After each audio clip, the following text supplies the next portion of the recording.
মা, তুমি ফিরে এসেছো সে খবর পেয়েই এলাম। শুনলাম নাকি আনন্দপুর থেকে তুমি এক কোন মহিলাকে তুলে এনেছো, আর সে নাকি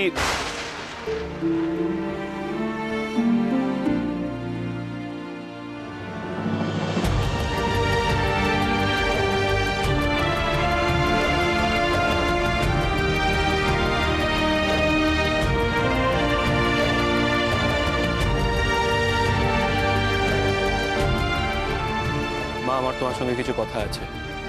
তোমার সময় হলে আমার ঘরে এসো। কি এমন কথা? যা বলার এখানেই বল।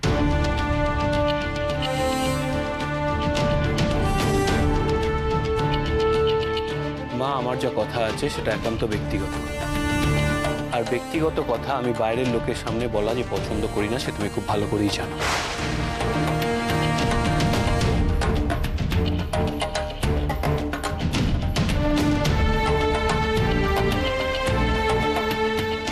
বাইরের লোক?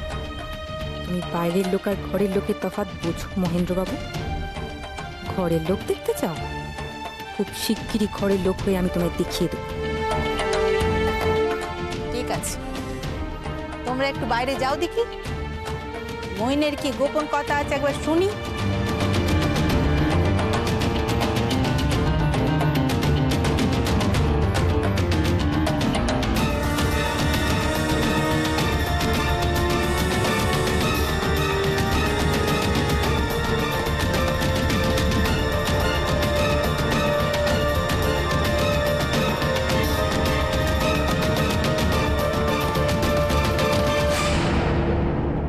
কি বলবি এবার বল।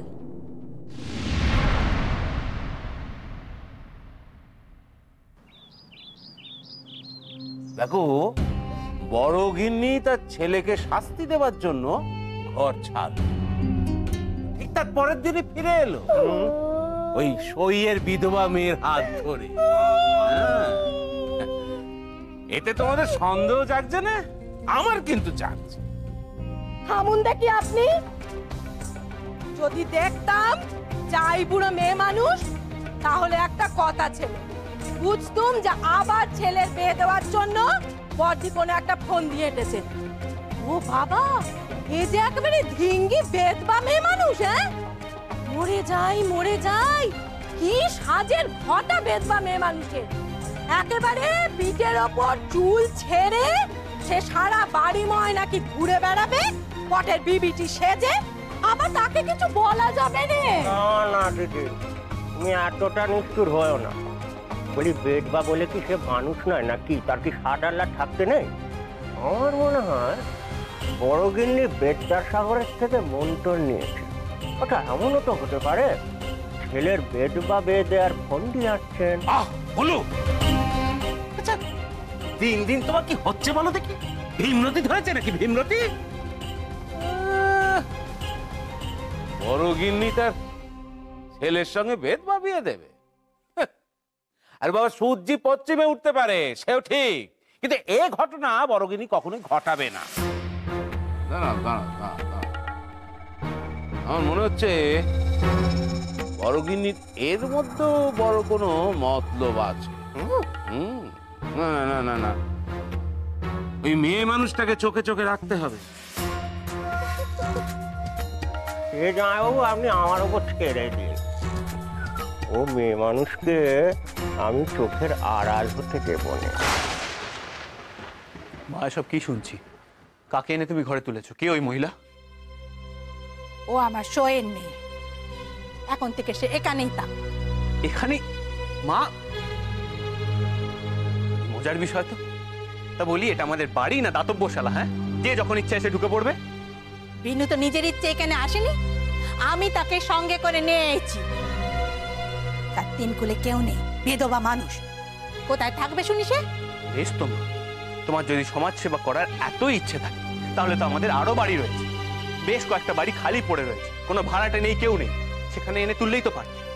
প্রয়োজন পড়লে কটা ঝি চাকরের ব্যবস্থা আমি করে দিতাম। আমাদের অন্দরে এনে তোলার কি প্রয়োজন ছিল? আর যদি আনোই বা, সেটা করার আগে আমায় একবার জিজ্ঞেস করার বোধ করলে না তুমি? কেন তোকে জিজ্ঞেস করতে হবে কেন? ও এখন থেকে বুঝি এ বাড়িতে পান থেকে চুন খসলে তোর সম্মতি নিতে হবে? ভুলে যাস নে মহিন, আমি কিন্তু এখনো ওই বাড়ি করতে। এ বাড়িতে কে আসবে তাকে বিদায় করতে হবে, তা ঠিক করবো আমি, তুই না। তোমার কথা আমি অস্বীকার করছি না মা, কিন্তু তোমাকে একটা জিনিস মানতে হবে, সংসারে থাকতে গেলে সংসারের বাকি 5টা মানুষের কথাও ভাবতে হয়। আমার কথা না হয় ছেড়ে দিন, বাড়ির বাকি লোকগুলো, কাকা বাবু, কাকিমা, ছোট কাকিমা, এদেরকে তুমি একবারও জানিয়েছিলে? এই কাজটা করার আগে তাদের পরামর্শ নিয়েছিলে? নাও, কেন নাও বলো? একবারও ভাবলে না অমন একজন যুবতী, অভিভাবকহীন বিধবা মেয়েকে এই বাড়িতে এনে তুললে 5 জন 5 কথা বলবে? ও, 5 জনের 5 কথা তুই যেন কত কান দিয়ে চলিস। ওই ভিঙ্গি বউকে নিয়ে বেহায়াপনা করে বেড়াচ্ছিস, গুরুজনদের সামনে আধিক্যতা করছিস, দিনের পর দিন ওই বউয়ের কোলে জল টেনে আমাকে অপমান করছিস। তার বেলা 5 জন কি বললো সে কথা মনে থাকে না? যত বিধি নিষেধ আমার বেলায়। তোমাকে বাধা? রসিকতা করছো মা? তোমাকে বাধা দেওয়ার সাধ্যি আমার কেন? এ সংসারে কারণ নেই। আর তাছাড়া মা, তুমি আমার ব্যাপারে যে কথাগুলো বললে সেগুলো একান্ত আমার ব্যক্তিগত ব্যাপার। আমি আর যাই করি অন্তত বাইরের লোককে এনে আধিক্যতা করি না। আশা আমার স্ত্রী, তার সব দায় দায়িত্ব আমার এবং কেবলমাত্র আমার। তাই যদি হয় মই, তাহলে তুইও জেনে না, আজ থেকে বিনু বাইরের মেয়ে নয়, তাকে আমি নিজের মেয়ের জায়গা দিয়েছি। তার ভালো মন্দের সব দায়িত্ব শুধুই আমার, তাই এই নিয়ে মাথা না ঘামালেও চলবে। বাহ, চমৎকার! সোজা মেয়ের আসনে বসিয়ে দিলে দেখছি। বেশ, এটা জেনে রাখো মা, এ ব্যাপার নিয়ে মাথা ঘামানোর ইচ্ছে বা সময় কোনোটাই আমার নেই। তোমার যা ইচ্ছে তুমি তাই করতে পারো, কিন্তু একটা কথা কান খুলে শুনে নাও, এই ব্যাপারে যদি ভবিষ্যতে কোনো রকম ঝামেলা, কোনো রকম বিপদ ঘটে, তার জন্য কিন্তু আমায় দোষ দেবে না।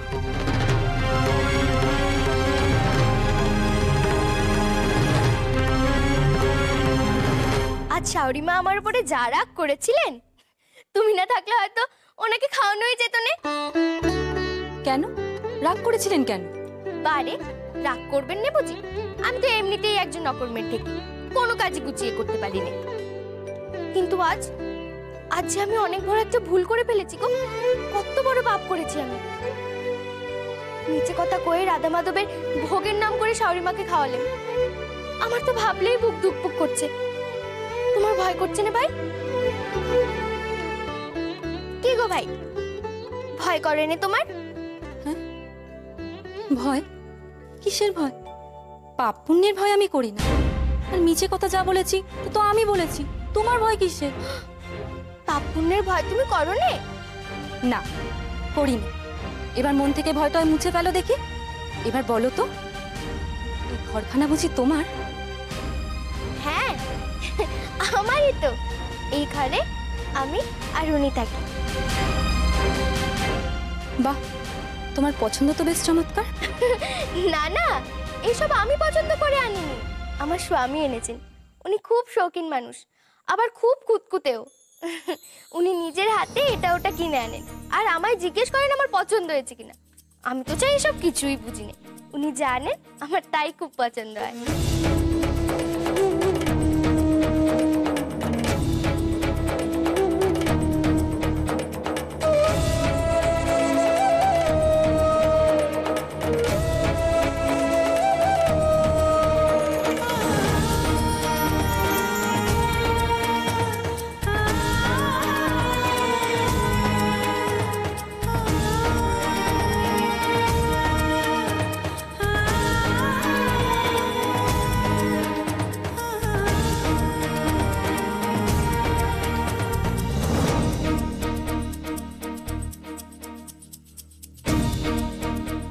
এই ঘর আমি চিনি, এই ঘরখানার যে স্বপ্ন আমি বহুবার দেখেছি। আজ তোমার জন্য ভিখিরির মতো আমি এই ঘরে এসে ঢুকেছি, অথচ আমি একদিন এই ঘরে রানী হতে পারতাম। আমার স্বপ্ন চুরমার করে দিয়ে এই কার জন্য ঘর সাজিয়েছ মহেন্দ্রবাবু? এই কেউ অশিক্ষিত মেয়েটার জন্য? কি পাবে, কি পাবে তুমি এই রুচিহীন বোধ বুদ্ধিহীন মেয়েটার কাছ থেকে? কিচ্ছু পাবে না, কিচ্ছু পাবে না।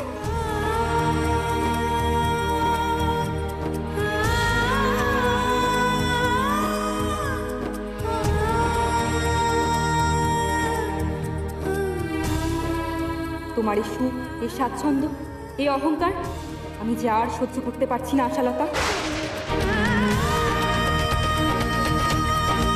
এবার থেকে এইসব শৌখিন জিনিস তুমি আমার জন্য এনে দেবে মহেন্দ্রবাবু, আর আমিও সাজবো তোমার জন্য। আচ্ছা ভাই, তুমি আমায় এইটা তো বললে না, আমি তোমায় কি বলে রাখবো?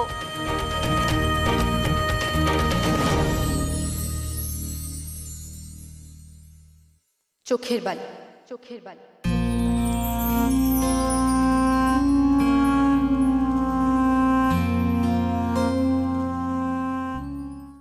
বিনোদিনী। হ্যাঁ, বিনোদিনী। তা দিদি মেয়েটার পোশাক আশাক নিয়ে কোনো আপত্তি করেনি? কেন বলো তো? না, মানে বেধবা মেয়ে, কিন্তু ওরকম লম্বা লম্বা চুল, এরকম তো পাড়া গায়ে দেখা যায় না। বিহারি, আচ্ছা দেখছি তোমার একটা খবর দেওয়ার ছিল। মহিন্দা, খবর না হয় পরে দেবে, কিন্তু তোমার যে আর ঘরে বসে থাকলে চলছে না। গ্রীষ্মের ছুটি শেষ, আর বিয়ে ঝামেলা মিটে গেছে। ওদিকে কলেজে সবাই তোমার খোঁজ করছে। ছাড়ো ছাড়ো, সেসব কথা ছাড়ো। শোনো, আগে আমার এটা বলো, বিলেতে ওই চাবি দেওয়া একরকম কলের পুতুল পাওয়া যায় জানো?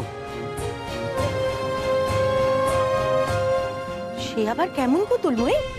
হ্যাঁ গো কাকিমা, সেটাই তো বলছি। সে পুতুলকে ঘড়ির মতো দম দিলে হাত পা নাড়ে, কথা কয়, এমনকি চোখ পিটপিটা করে। কি ওয়াইন, এমনও আবার হয় নাকি? হ্যাঁ গো কাকিমা, হয় হয়। সে পুতুল পুরো মানুষের মতো দেখতে, কিন্তু আমি তো ভাবছি চুনির কথা। ওরকম একখানা পুতুল যদি তোমার চুনিকে এনে দিই, বুঝলে কাকিমা, আল্লাহ দে তোমার চুনির মাথাটাই পুরো বিগড়ে যাবে। দাঁড়া মইন, তুই কি চুনিকে ওই পুতুল এনে দেবার কথা ভাবছিস নাকি? হ্যাঁ তো, আমি ভাবছিলাম ওই বিলেতে চিঠি লিখে পাঠাবো, ওরা পার্সেল করে পাঠিয়ে দেবে। এমনিতেও জাহাজে আসতে বেশ সময় লাগবে, সেজন্যই তো বলছিলাম বিহারি, আর দেরি করা চলবে না চিঠিটা লিখতে। মহিন্দা, তোমায় গোটা কথা বলার ছিল। বিলিতি কলের পুতুল তোমার মাথায় চেপেছে, সেটা ঠিক আছে, কিন্তু বৌঠান যে বিলিতি কলের পুতুল নয়, সে কথাটা মাথা থেকে দূরে করলে বোধহয় ভালো হয়। কথার মানে কি বিহারি? মহিন্দা, আমাদের সমাজে মেয়েদের শেখানো হয় যে শ্বশুরবাড়ি তাদের জীবনের সব। শ্বশুরবাড়ির লোকজনকে খুশি করা তাদের একমাত্র কর্তব্য। শ্বশুর শাশুড়িকে দেবতা কেন পুজো করতে হয়। আর বৌঠান এটাও জানে যে স্বামী তার জীবন, স্বামী তার মরণ। তাই সে নিজের স্বামীকে দেবতার আসনে বসিয়েছে। কিন্তু বৌঠান এ বাড়িতে এসে দেখছে স্বামীকে তুষ্ট করতে গেলে শাশুড়ি মা রুষ্ট হচ্ছে। এতটাই রুষ্ট হচ্ছে যে সংসার ছেড়ে চলে যাচ্ছে। আবার শাশুড়ি মার কথা শুনতে গেলে স্বামীর মুখ ভারী হচ্ছে, সে মুখ ফিরিয়ে নিচ্ছে। বৌঠানে যখন শাকের করাতের মতো অবস্থা মহিন্দা, বেচারি বৌঠান এখন যায় তো কোথায় যায়? আমাকে জ্ঞান দিচ্ছে বিহারি, তাও আবার সংসার ধর্ম নিয়ে। আমার মনে হয় মহিন্দা, তুমি যদি বৌঠানের দিকটা বোঝো, তাকে সাহায্য করো, তাহলে সব দিকটাই রক্ষা পায়। তোমার অবস্থা আমি বেশ বুঝতে পারছি বিহারি। শত ইচ্ছা সত্ত্বেও আশালতার বিয়েটা তোমার সঙ্গে হয়নি, হয়েছে আমার সঙ্গে। কি আর করবে বলো? সেই জন্যই তো বলছি, এখন আর আশালতাকে নিয়ে ভেবে কি লাভ তোমার? আর তাছাড়া স্ত্রী যখন আমার, তখন তার প্রাণ কিসে ওষ্ঠাগত, কিসে আনচান, সেটা না হয় আমি বুঝবো। তোমার এ ব্যাপারে মাথা না ঘামালেও চলবে, কেমন? মহিন্দা,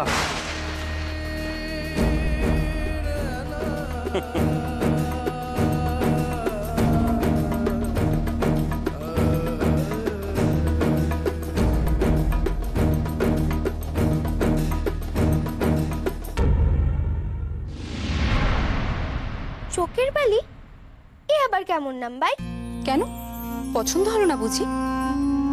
এই যে একটু আগে ঠাকুর ঘরে ঢুকে তোমার চোখে ধুনুচির ছাইনা বালি কি একটা দিয়ে তোমায় কষ্ট দিলাম, মনে নেই? ও বুঝেছি, তুমি আমার সাথে সই পাতাতে চাও না। না না, চাইবো না কেন? কিন্তু তাই বলে চোখের বালি?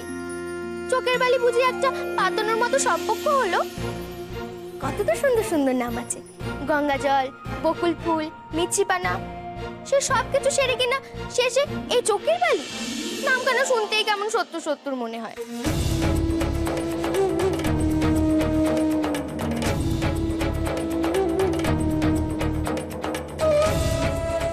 সত্যই তো, আমার পরম শত্রু তুমি আশালতা।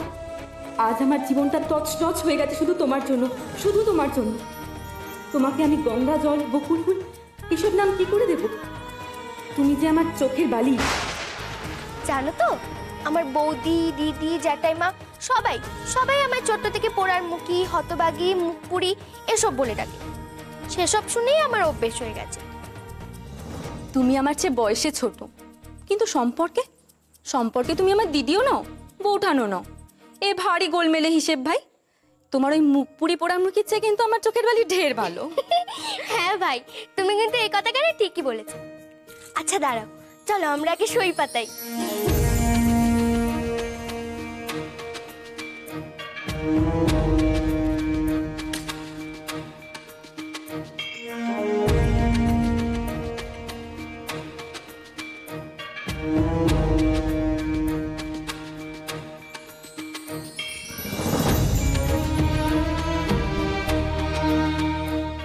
একটু মিষ্টি মুখের ব্যবস্থা হলে কিন্তু 16 কলা পূর্ণ হতো। হ্যাঁ আছে তো, মিষ্টিও আছে। সেদিন মাসি ওনার জন্য কটা সন্দেশ আর নারকলের তক্তি রেখে গিয়েছিলেন। তুমি দাঁড়াও, আমি আনছি।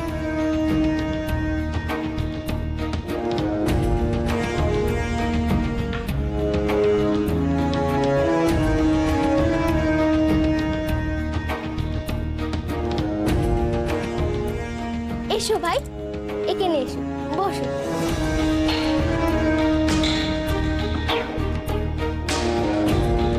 চলো।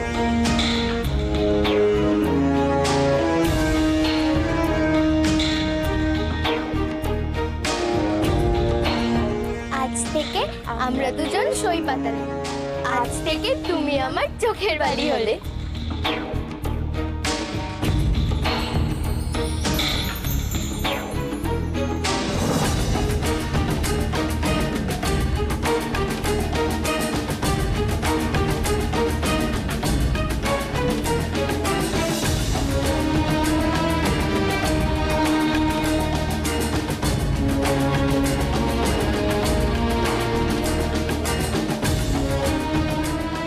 মহেন্দ্রবাবু, এবার দেখি তুমি কি করে আমাকে না দেখে মুখ ফিরিয়ে চলে যাও।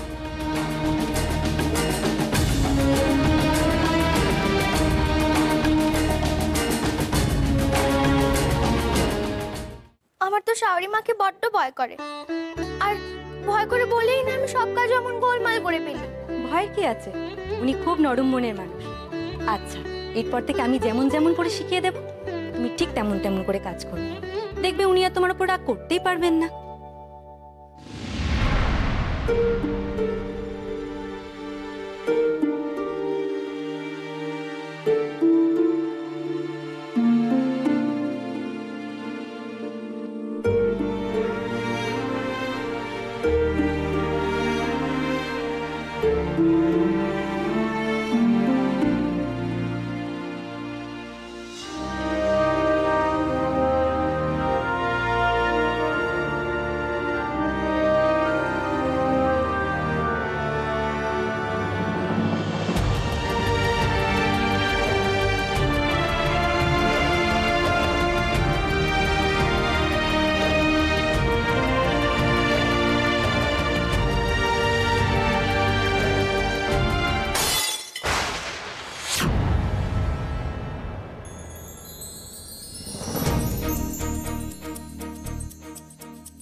মানে বালি, উনি তোমায় ওষুধ দিয়ে দিলে তোমার সব ব্যথা কমে যাবে।